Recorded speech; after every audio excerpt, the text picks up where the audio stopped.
ตอนต่อไปแม่นเราจะยืนยันตัวตนเนาะให้เรากดที่ verify now เนาะหลังจากนั้นตัวนี้ให้เราเลือกเป็นภาษาให้เป็นประเทศลาวเลย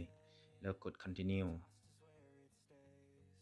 แล้วตัว nationality ก็คือสัญชาติก็คือลาวเนาะใส่เป็นภาษาลาวแล้วใส่ชื่อเนาะชื่อก็คือใส่ตามบัตรประจำตัวหรือว่าพาสปอร์ตเลย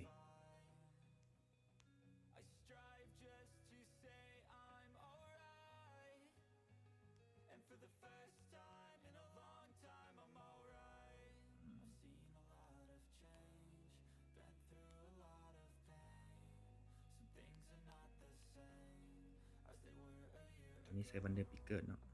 ตัวมีโดเนมใส่เป็นชื่อลิ้นเนาะชื่อลิ้นของ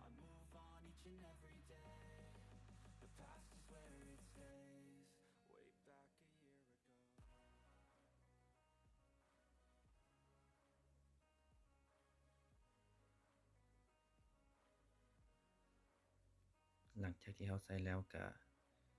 มีแต่กด continue ไปเลยแล้วตัวนี้มันให้เราใส่เป็นใส่บ้านเมืองแขวงเนาะ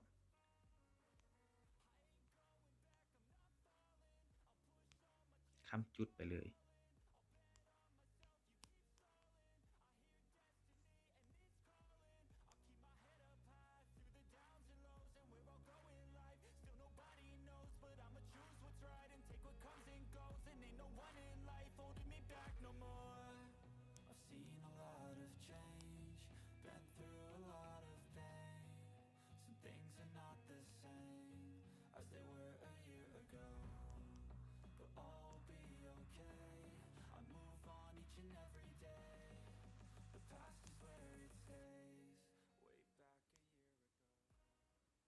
ตัวนี้ใส่เป็นรหัสไปรษณีย์เนาะซึ่งว่าผู้ใดอยู่แขวงใดและอยู่เมืองใดก็ใส่รหัสไปรษณีย์อยู่เขตใกล้เคียง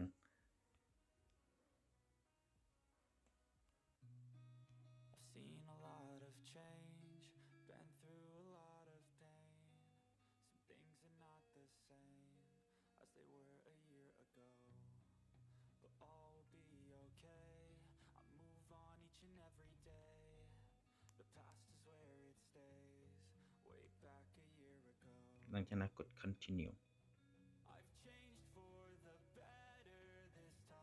ในที่นี้ก็ให้เราเลือกว่าเราจะใส่บัตรประจำตัวหรือว่าพาสปอร์ตเนาะ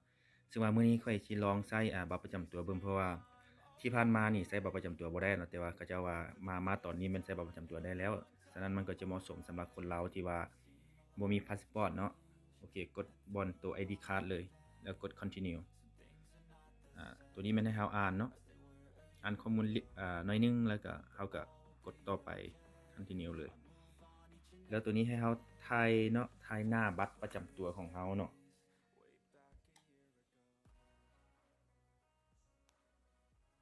ตัวนี้ต้องได้ถ่ายให้มันเห็นหมดเนาะให้มันเห็นหมด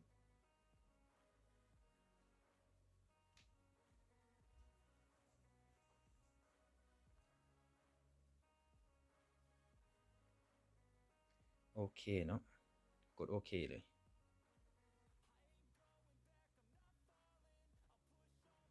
กด continue เนาะกด continue ตัวนี้ไม่ให้เราเซลฟี่เนาะเซลฟี่รูปตัวเองรูปหน้าตัวเองเนาะ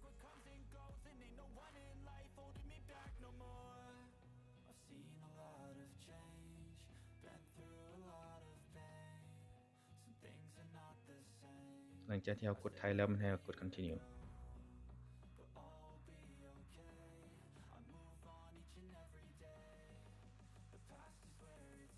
ตัวนี้มันเป็นคำเตือนเนาะก็คือมันบ่ให้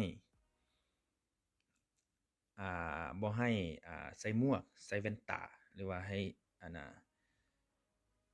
มีแสงสว่างหยังเกินไปบ่ให้มีเอฟเฟกต์หยังเนาะ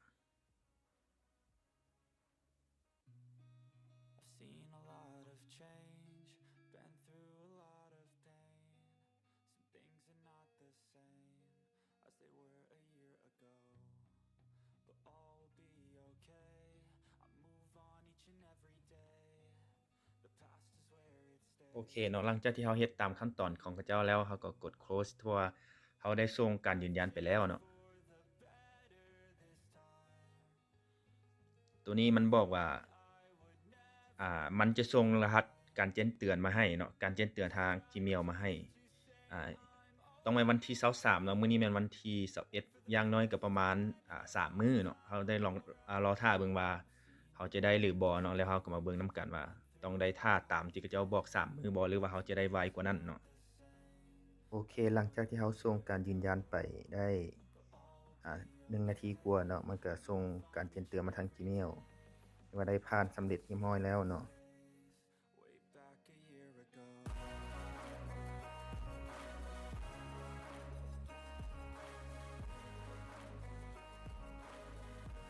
สำหรับคลิปนี้เราจะจบเพียงเท่านี้เนาะอย่าลืมกดไลค์กดแชร์เพื่อเป็นกำลังใจในการเฮ็ดคลิปต่อๆไปเด้อ